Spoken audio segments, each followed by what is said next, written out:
जय माँ इंद्राक्षी, जय अम्बे। इंद्राक्षी धाम में दर्शकों आप सभी का हम हार्दिक स्वागत करते हैं। आज के दिन जिन जातकों का जन्म दिवस है, मैरिज एनिवर्सरी है, उन सभी को हमारी तरफ से बहुत बहुत शुभकामनाएं। आज हम बताने वाले हैं जन्म पत्रिका में गुरु की विषम स्थितियाँ। हमारी कुंडली में जो 9 ग्रह होते हैं उसमें जो बृहस्पति ग्रह हैं, गुरु ग्रह हैं, वो बहुत मुख्य होते हैं। वैसे तो सभी ग्रह अच्छे होते हैं, सभी ग्रह का प्रभाव शुभ अशुभ हमारे ऊपर आता है। उनमें से आज एक बृहस्पति देव हैं, हम उनकी चर्चा कर रहे हैं। बृहस्पति विद्या के देव हैं। बृहस्पति आपकी बढ़ोतरी, उन्नति, प्रगति, समृद्धि के देव हैं। लेकिन अगर बृहस्पति विषम स्थिति में आपकी कुंडली में होंगे तो आपकी जीवन में बड़ी कठिनाई आएंगी। विषमता के साथ आपको जीवन जीना पड़ेगा। ऐसी ही सारी चीज़ें आज के इस अंक में बताने वाले हैं। आइए पहले आज का पंचांग देखें। 8 जनवरी सन 2024, दिन सोमवार, संवत 2080, पौष मास, कृष्ण पक्ष, तिथि आज द्वादशी है, नक्षत्र अनुराधा, राहु काल 7:30 से 9, दिशा सूल पूर्व दिशा। आप में से ऐसे बहुत लोग होंगे जिनकी जन्म पत्रियां नहीं बनी होंगी, और आप में से ऐसे बहुत भी लोग होंगे जिनकी पत्रियां हैं या नहीं है, उससे फर्क नहीं पड़ता। आपके हाथ की रेखाएं, हमारी हथेली में जो अंगूठे के बराबर में उंगली होती है, इंडेक्स फिंगर, इसके नीचे बृहस्पति होते हैं। इसके नीचे अगर बृहस्पति आपके ढलके हुए हैं शनि की तरफ, बराबर में शनि है, शनि की तरफ पूर्ण रूप से ढलके हुए हैं, तो ये भी एक विषम स्थिति आपकी हथेली में बृहस्पति की है। आपके बृहस्पति के ऊपर यदि कोई ऐसा चिन्ह बना है, फ्लैग जैसा, हल्का सा फ्लैगनुमी चिन्ह बना है, और वो चिन्ह चीर्ण छीर्ण हो, तो विजय मिलते मिलते मिलते मिलते बहुत देर से मिलेगी, हार भी हो सकती है, किनारे पर जाकर के हम डूब सकते हैं। ये बृहस्पति की स्थिति होती है। हथेली में बहुत गहन अध्ययन की आवश्यकता होती है। हर व्यक्ति हथेली की रेखाओं को पढ़ पाना और उनके आधार पर हमारे भविष्य को प्रकट करना या बताना, ये हर व्यक्ति के बस की बात नहीं है। पुस्तक पढ़ के कुछ जान लेना आसान है, लेकिन किसी व्यक्ति की हथेली को देख करके, उसकी रेखाओं को पढ़ करके उसके भविष्य का मंथन करना, ये एक मंथन का विषय है। वास्तव में एक रहस्य का सब्जेक्ट है। इसलिए कुंडली करीब करीब आपके घर में होती है, बच्चों की, आपकी, उससे आप कुछ बातें समझ सकते हैं। अब समझें, आपकी कुंडली में या बच्चे की कुंडली में बृहस्पति मकर के हों, मकर के, कैप्रिकॉर्न के, मकर के बृहस्पति क्या होते हैं? मकर के बृहस्पति कमजोर होते हैं। कर्क के बृहस्पति क्या होते हैं? कर्क के बृहस्पति उच्च के होते हैं, अच्छे होते हैं। मीन के बृहस्पति सब राशि के होते हैं। धनु के बृहस्पति सब राशि के होते हैं, अपनी राशि के होते हैं। यदि आपकी कुंडली के बृहस्पति किसके हों? मकर के हों, और मकर के बृहस्पति कहाँ बैठे हों?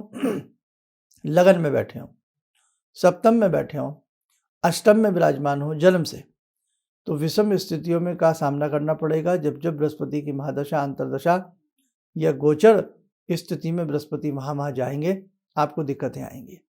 कई बार हम सोच लेते हैं कि बड़ा अच्छा समय चल रहा था, लेकिन अचानक बैठे बैठाए ये समय बड़ा विपरीत आ गया, मानो तो दांतों लोहे के चने चावने पड़ गए। तो वो स्थिति कहीं न कहीं विषम ग्रहों की स्थिति होती है। उस स्थिति में संभलने की आवश्यकता होती है, कुछ करने की आवश्यकता होती है। ऐसे ही बृहस्पति यदि सप्तम में राहु के साथ युतिबद्ध हो जाए, किसमें?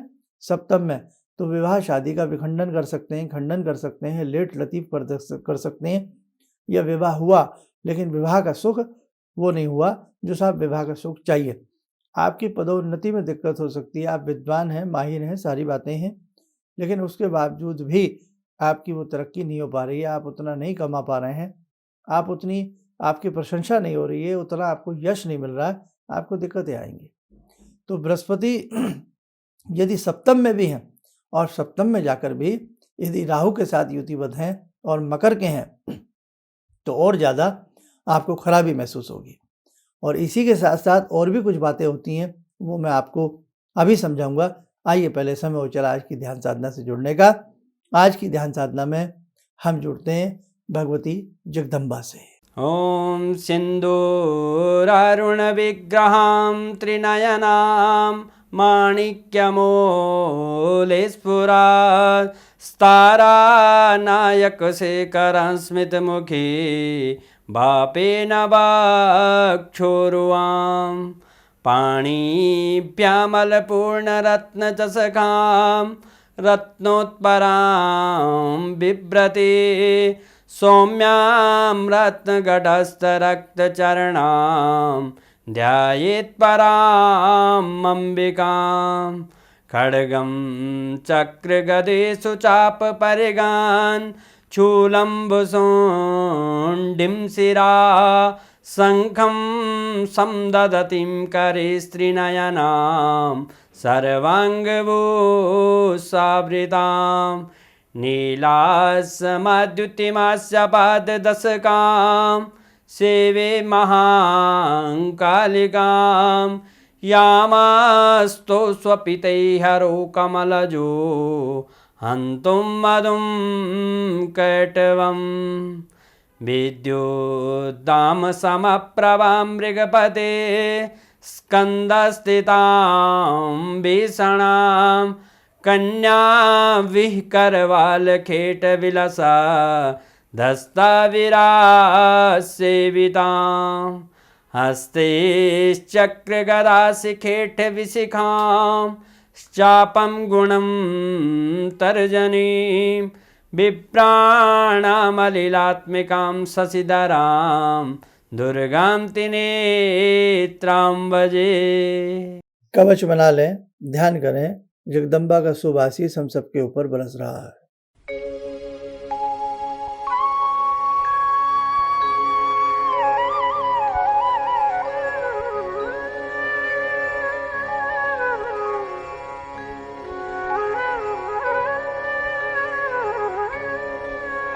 ओम बोलते हुए नेत्र खोलें, सामान्य हो जाए।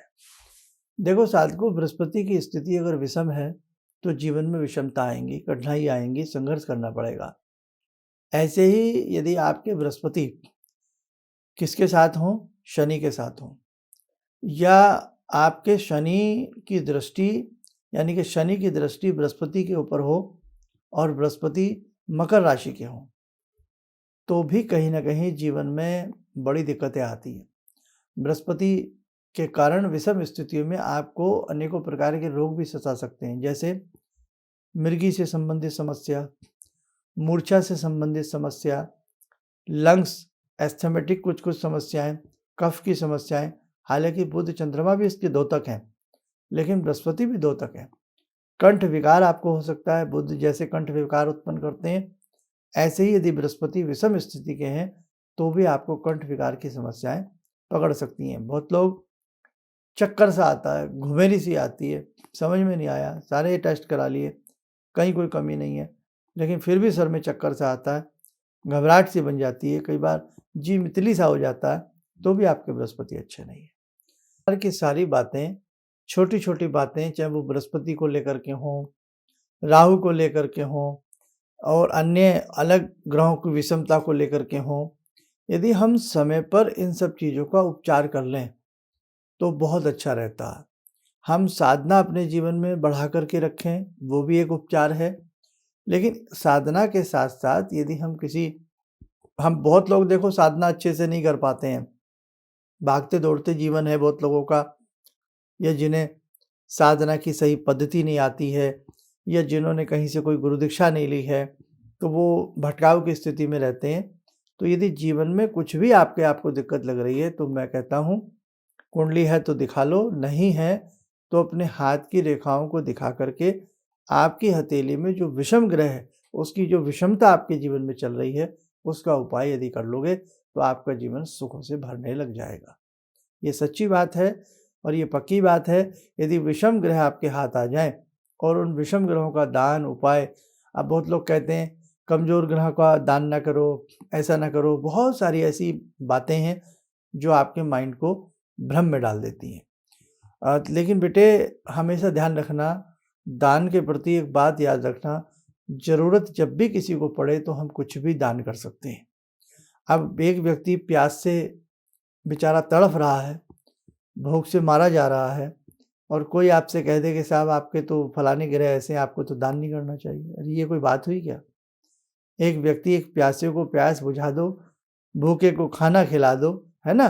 ठंड से सिकुड़ते को कपड़े दे दो, तो ये इसमें कहीं कोई ऐसी हर्ज वाली बात नहीं होती है।